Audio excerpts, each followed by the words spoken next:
So let's just go ahead and start with Frogie. Of course, I've got my PP. Now it's the same PP, but I'm going to do it differently and do it kind of special for you guys. So, this is a very special PP because it's live. So let's talk about this. Frogan is literally about to default early next week. What has she done with the 50K she raised? We have not heard from her or her attorney at all. She has like 5 days to respond to our complaint or she loses by default. And this was last night. So it's probably down to 4 days. So after this came from Ethan. So this is from Ethan, right? This was the Snarkers. And this is one of the most legally inaccurate takes. That's one of the most legally inaccurate takes ever. Okay. This is from the Snarkers. Can't wait to see the case dismissed after Fro. What is she like? First of all, who calls her Fro? Like when I hear them call her Fro, it sounds like she's Froyo. Okay. Like I can't not think that she's frozen yogurt. So let's get into this. After Fro files a motion to quash after being improperly served, this dude is such an idiot. He has all of his money and doesn't know what to do with it. So therefore, his quack of a lawyer is just taking it from him. LMAO. This is really funny. Okay, well, first of all, let's correct the record. All lawyers are greedy, money-sucking, soulless quacks. No, they're all crazy in a special way. All lawyers are crazy in a special way. But beyond that, this is procedurally inaccurate and completely wrong. And I'm going to explain how this is just completely wrong. So, first of all, let's explain what a default judgment is. Okay. Default judgment is a court ruling in favor of the plaintiff, typically because the defendant does not file a defense or the defendant doesn't acknowledge the claim. So, if you just want to stick your head in the sand and pretend you don't know what's going on, you're likely going to get a default judgment. Now, there are certain circumstances in which not receiving service is a real thing. However, in this case, Ethan Klein has multiple methods. He can, obviously have what we call hand deliveries when you're hand serviced, but there's also service by publication. So you can publish it in a newspaper of general circulation, and that can generally get back and serve as service. And beyond that, we all know that Frogan knows about this lawsuit. Like, it's not something that Frogan doesn't know about. It's very public. So it's very clear what's going on here to a judge that Frogan is trying to dodge this. Frogan is trying to evade this, right?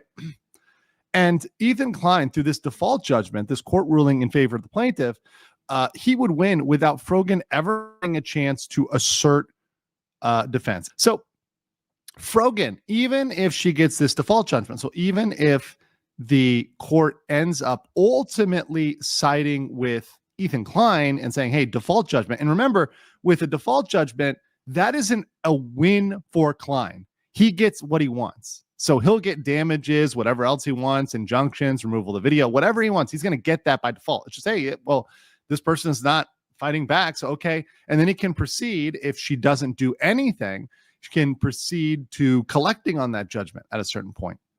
However, Frogie Yogi does have a potential opportunity to challenge the default judgment. And she does that with an objection to the default judgment, which is a motion to set aside. So she can make a motion to set aside the default judgment. Now, she does need to have a valid excuse, right? So not receiving the claim could be if the service, all types of service, were invalid.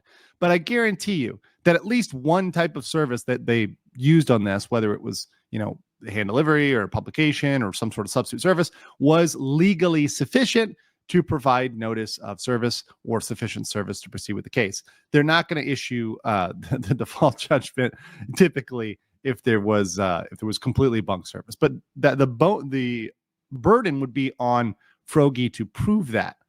And beyond that, you'd have to have something like illness or extreme emergency. And as far as we know, in the Frogan case, Frogan is not in the hospital. Frogan is not under extreme emergency. Frogan was not in a crisis zone, right? She's not somewhere where bad stuff is going down, right? Or she'd have to prove a procedural error, right?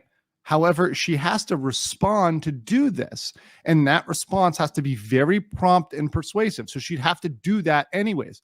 So she's going to have to go back, write the court, and explain why she did not respond before, etc. And the judge is not obliged to accept that. The judge can say, I don't accept this. We're still sticking with the default judgment. Now, here's the thing. Here's the biggest thing. And here's where the snarkers are completely wrong. This is where the snarkers just are completely stupid. Is even if Frogan objects to the default, and even if the judge grants her motion, if everything goes the same way, you know what the end result is? You know what the end result is? It's not the case being dropped, kids. It's the case proceeding as normal. So if Frogan goes through all this extra work, all she's going to do is have the case proceed as normal. Literally, somebody in the chat said it. Who said it here? Square one. It's back at square one. Congratulations, Frogan. You literally did nothing. You do all this work for freaking nothing. Wow, Queen. Wow. So smart. Oh my God. Oh my gosh. Sigma, right? We're just going crazy here. We're just going crazy. But let's also talk about the money. The money. So here's our lovely, lovely Frogan. And she's got, her legal defense fund at this point at $35K. She also had other donations from other places. So I believe, Ethan's number was around $50K. He's tracking this closer than I am. So let's just assume that it's $50K, but, she's got at least $35K here. But she had this legal defense fund. And my concern is, what about the money? What did you do with the cash, Frogan? What did you do with the cash? You're clearly not spending all that money on your lawsuit. And so the question is, where is that money going, Frogan? Where is that money going, Frogan? Is that going to your muffin budget? Because it's certainly not going into responding to the claims, right? Certainly not going to respond to the claims. And what happens if the funds were diverted to purposes other than the legal defense? That's a possible crime. That's a possible crime. Theft by deception, false pretenses, fraud. This is a type of fraud. Also wire fraud. So we're talking about potential theft or fraud. Did it go into an IOLTA?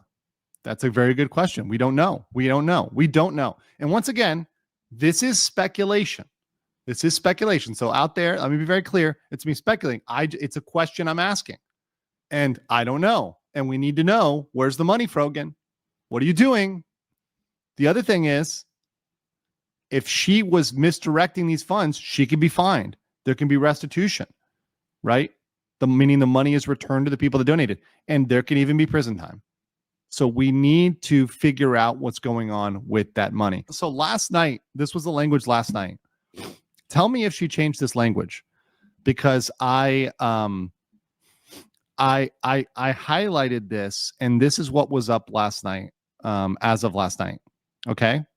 So after 2 years of target harassment campaign against me, Ethan Klein has now escalated it into suing me for reacting to his video on Hassan and myself on his video titled Content Nuke Hassan Piker. This fundraiser to cover any and all legal fees associated with this complaint and any counterclaims I have against him. So stop there. So far, as far as we know, she has not paid any legal fees, and she definitely hasn't filed any counterclaims. So as to these two, they're wrong. Now, here's the part where we might get into some debate. This next part, the part I underlined. She puts any other bills, and personal expenses. So she's going to argue, oh, I can put food under that. I can put makeup under that because I need to look pretty for litigation. I can do all this sort of stuff. That's a personal expense. I can pay for like 22 layers of cover up, right?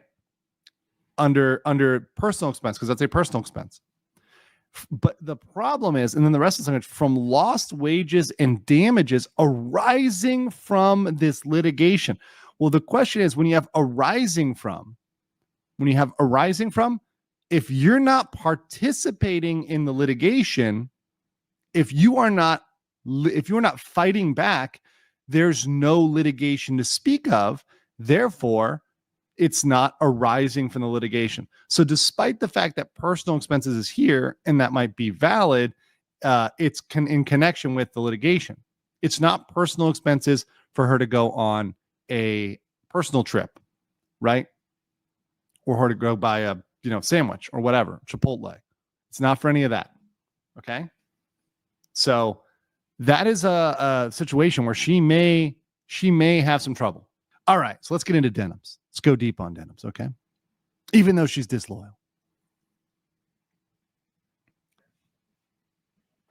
Here is this discovery matter. It's an order granting a stipulation for the plaintiff, that's Ethan Klein, he's TED Entertainment, to serve third-party subpoenas prior to Rule 26F conference. So this is literally, remember, as a reminder, disloyal Denims literally betrayed the Reddit mods. She stabbed them in the back.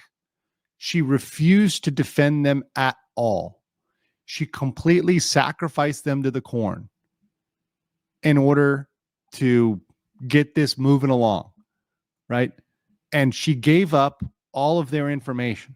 She said, you know what? You can subpoena them, and you can get all their information. That's Denims. That's the type of girl she is. Once again, this is why these people are going to fold like a sack of cards. They have no loyalty for each other. They don't care for each other at all. All of this, we're one big community. We're one big proletariat. That falls apart. That falls apart immediately when push comes to shove. They're pushing each other in front of the firing squad, right? They're pushing each other in front of the firing squad. And we see this with Denims right now. Completely under the bus.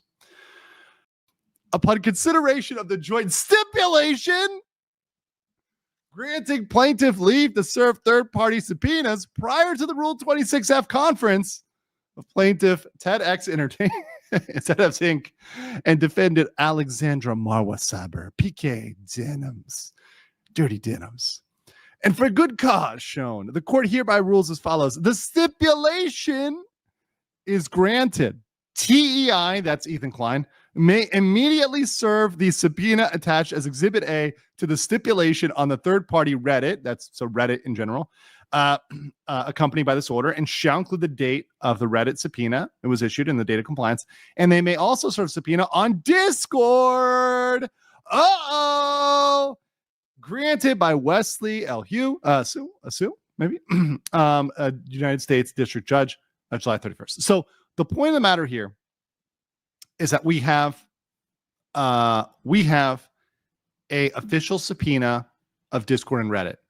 And Discord and Reddit, I'm telling you right now, and I know this, I have friends that are civil litigators, I've seen this in other cases that we've studied, etc. Discord and Reddit are going to turn over all the data. They do not care. They have no dog in the fight to defend these people. None. Zero. They do not care. They do not want to fight, want to go into a huge legal battle over fighting the disclosure of information. They're just going to do it. They're going to roll over and do it.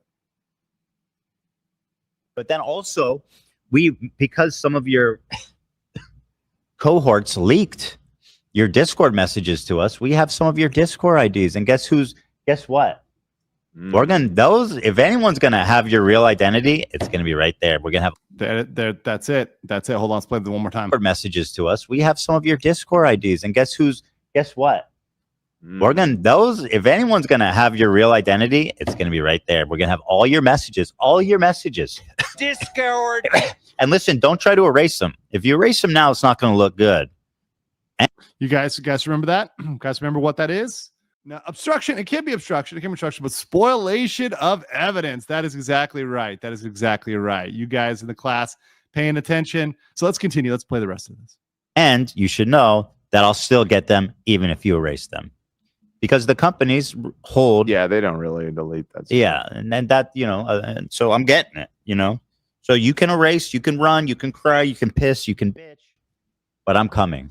And you're about to find out what happens when you a stranger. And there it is. We got to pull that sound bite. Okay. I will gladly do that. Great scene. It's Although but then also, So the point is that even if they delete it, it's not going to matter.